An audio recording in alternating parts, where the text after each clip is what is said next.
Friends இவரு வேலையை முடிச்சுட்டு வீட்டுக்கு வரும்போது இவருடைய மனைவி தன்னுடைய எக்ஸ் பாய் ஃப்ரெண்டு கிட்ட பேசிட்டு இருக்காங்க. அவரு நான் கீழே தான் நிற்கிறேன், ஒழுங்கா நீ கீழே வான்னு சொல்றாரு. ஆனால் இந்த பொண்ணு எனக்கு இப்போ கல்யாணம் ஆயிடுச்சுல, என்ன ஏன் டார்ச்சர் பண்ணிட்டு இருக்க, எனக்கு ஃபோன் பண்ணாதன்னு சொல்றாங்க. ஆனால் நீ வரலன்னா உன் புருஷன் கிட்ட சொல்லிடுவேன்னு சொன்னதுக்கு அப்புறமா அந்த பொண்ணு கீழே போறாங்க. அந்த பொண்ணுடைய புருஷன் எதுவுமே தெரியாத மாதிரி ஃபோன் பேசிட்டு இருக்காரு. அந்த பொண்ணு கீழே போயிட்டு உனக்கெல்லாம் அறிவே இல்லையா, நீ நல்லவன் இல்லைன்னு தெரிஞ்ச உடனே உன்னை விட்டு விலகி போயிட்டேன், அதுக்கப்புறம் என்ன எதுக்காக டார்ச்சர் பண்ணிட்டு இருக்குன்னு கேட்ட உடனே அவரு எனக்கு இப்போ ஒரு 5 லட்சம் பணம் தேவைப்படுது, ஒழுங்கா பணத்தை கொடுத்துரு, இல்லை அப்படின்னா நீ நானும் சேர்ந்து எடுத்துக்கிட்ட எல்லா போட்டோயும் உன் புருஷன் கிட்ட காட்டிடுவேன்னு சொன்னதுக்கு அப்புறமா அந்த பொண்ணு சரி ஓகே நான் 2 நாள் ரெடி பண்ணி தரேன்னு சொல்லிட்டு வீட்டுக்குள்ள போறாங்க. இது எல்லாத்தையும் கீழே இருந்து கேட்ட அந்த பொண்ணுடைய புருஷன் நீ எனக்கு துரோகம் பண்ணுவேன்னு நான் கொஞ்சம் கூட நினைச்சு பார்க்கலன்னு சொல்லி திட்ட ஆரம்பிச்சாரு. அந்த பொண்ணு எவ்வளவோ எடுத்து சொல்லி பார்க்கறாங்க.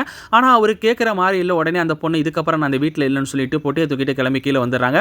இதை பார்த்து அந்த பொண்ணுடைய எக்ஸ் பாய் ஃப்ரெண்டு என்ன உன் புருஷன் உண்மை தெரிஞ்சு வெளியே அனுப்பிட்டானா, பணம் கிடைக்காது போல, அப்ப நீ வான்னு சொல்லிட்டு அந்த பொண்ணை கைப்பிடிச்சி இழுக்கிறான். இதை பார்த்துட்டு தான் அந்த பொண்ணுடைய புருஷன் நீ யாரு என்ன அப்படின்னு எனக்கு தெரியும், இதுக்கு அப்புறம் என் பொண்டாட்டிக்கிட்ட ஏதாவது பிரச்சனை பண்ணா அவ்வளவுதான் சொல்லிட்டு அவன் அங்கேருந்து துரத்தி அடிக்கிறாரு. தான் பொண்டாட்டிக்கிட்ட மன்னிப்பு கேட்கிறாரு.